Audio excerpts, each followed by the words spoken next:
16 2025 ዓ.ም የወይዘሮ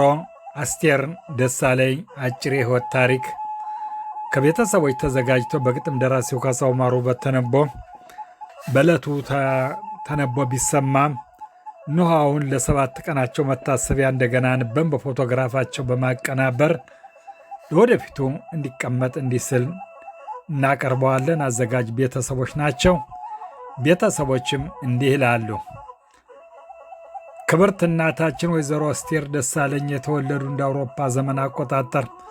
በ1947 ዓ.ም በኢትዮጵያ በጎንደር ክፍለ ሀገርና አውራጃ በጠዳ ወረዳ ኖራ ከተባለው አገር ከአባታቸው ከአቶ ደሳለኝ ይስሐቅ ከእናታቸው ከወይዘሮ ጫቅሊት ወንዴ ተወልደው በወላጅ እንክብካቤ በማርና በወተት አደጉ። ክብርት እናታችን ሲያድጉ ለእናታቸው ተልከው አባታቸውን አክብረው ከእናታቸው የሴትነት ሙያ እየተማሩ አድገው ዕድሜያቸው ለአቅመ ሔዋን ሲደርሱ በአገራቸው ወግና ባህል መሠረት በወላጅ ፍቃዳቻ ከሚሆናቸው የትዳር ጓደኛ ልጃችሁን ለልጃችን ተባብለው በመታጨት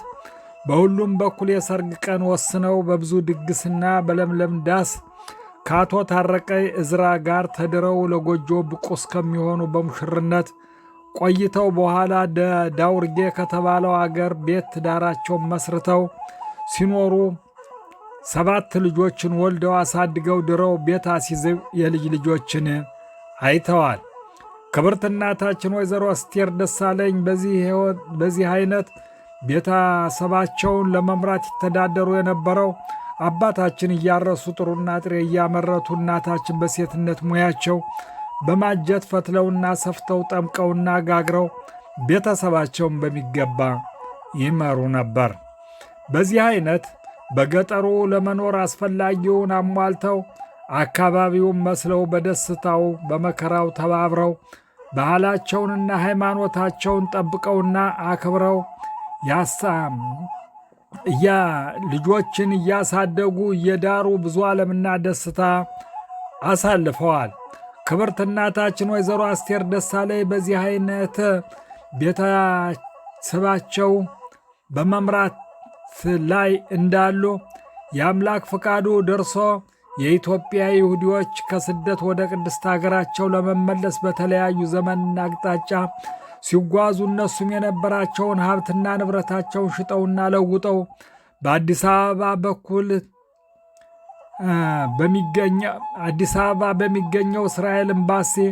ዜግነታቸውን አስመዝግበው ተራቸውን ጠብቀው እንደ አውሮፓ ዘመን አቆጣጠር በ1991 ዓ.ም ያልሙትና ያስቡት ከነበረው ቅድስት ሀገራቸው በሰላም መጥተው ገቡ። ከዚህ እንደገቡ በመጀመሪያ ቤት ጎርሚጽ ናታንያ የአዲስ ገቢዎች መቀበያ ጣቢያ ተስተናግደው ከፈጸሙ በኋላ በሄደራ ጋናያሎን ቋሚ መኖሪያ ቤት ገዝተው በከተማ ለመኖር አስፈላጊውን ሁሉ አሟልተው አካባቢውን መስለው ልጆችን እያስተማሩ ያልተዳሩትን ልጆች እየዳሩ ብዙ ዓለምና ደስታ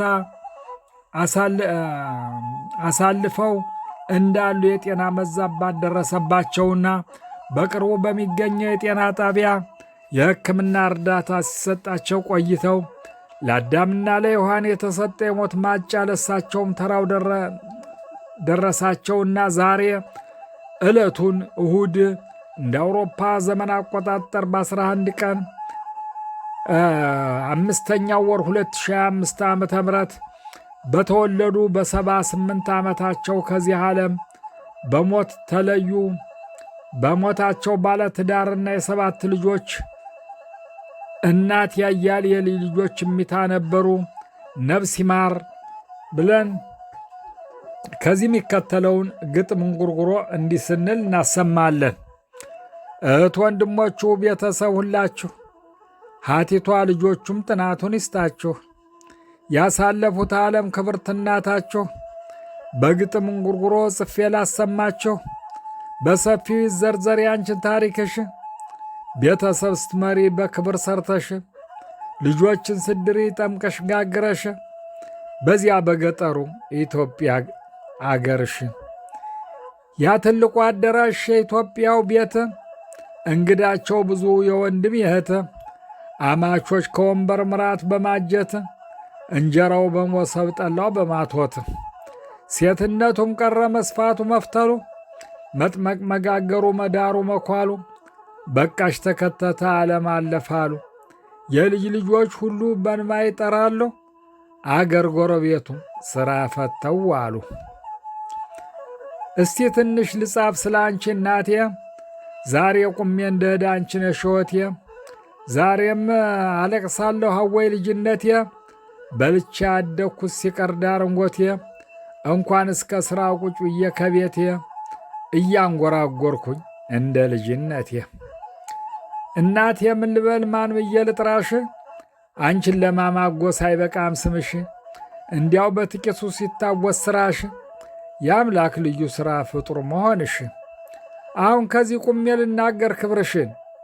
የአምላክ ልዩ ሥራ ፍጡር መሆንሽን እውነት ይቻላል ወይ መክፈል ውለታሽን በስቃይሽ መጠን መመለስ ብድርሽን እናቴ ምን በላሽ በጠዋት ቁርስሽ እየጠበቀሽ ነው አፈሮ ራትሽ ቃሌን አላጥፈውም ይሄው ብድርሽ ከአቅሜ በላይ ነው እንዳልመልስሽ የወረቀት ብዛት የፊደል ጋጋታ ግጥም ቢደረደር በቀለም ጠብታ ዘርዝሮ አይዘልቀው የእናትን ውሌታ መጸለይ ነው እንጂ ጠዋትና ማታ ክፉ እንዳያገኛት እንዳትንገላታ በዚህ ልመልሰው የእናቴን ውሌታ እስቲ ወገን ስሙ ይላሰማ ብሶት የታደለ ሆኖ ስጦታው ከጥንት ለአዳም የተሰጠ መራራ ሞት እናት እንደሌላው ሊበላት መሬት አፉን ከፍቷል አሉ ሊበላት መሬት እናታችን ታማ ሐኪም ቤት ብንወስድ ዳኛው አዳልቶባት ትሙት በቃ ፍርድ እጅ እግሯን አስረው በቀጭን ገመድ ከሰው በላው መሬት ልትገባ ጉድጓድ ከሰው በላው መሬት ገባች ከጉድጓድ በሂጅ ተለተሎ ጎዳናው ሰፊ ነው ወገኖቹሽ ሁሉ የሄዱ በዛው ነው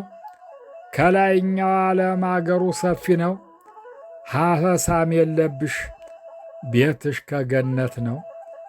ሀበሳም የለብሽ ቤትሽ ተገነት ነው ነፍስ ይማር ለቤተሰቦች መጥናናት ይመኝ እያልኩኝ እኔም ከቤተሰቦች የተዘጋጀውን የግጥም እንጉርጉሮ እንዲህ ስል ጽፌ አንቤ አሁንም ለ7 ቀኑ መታሰቢያ አቀርበዋለሁ። ነፍስ ይማር።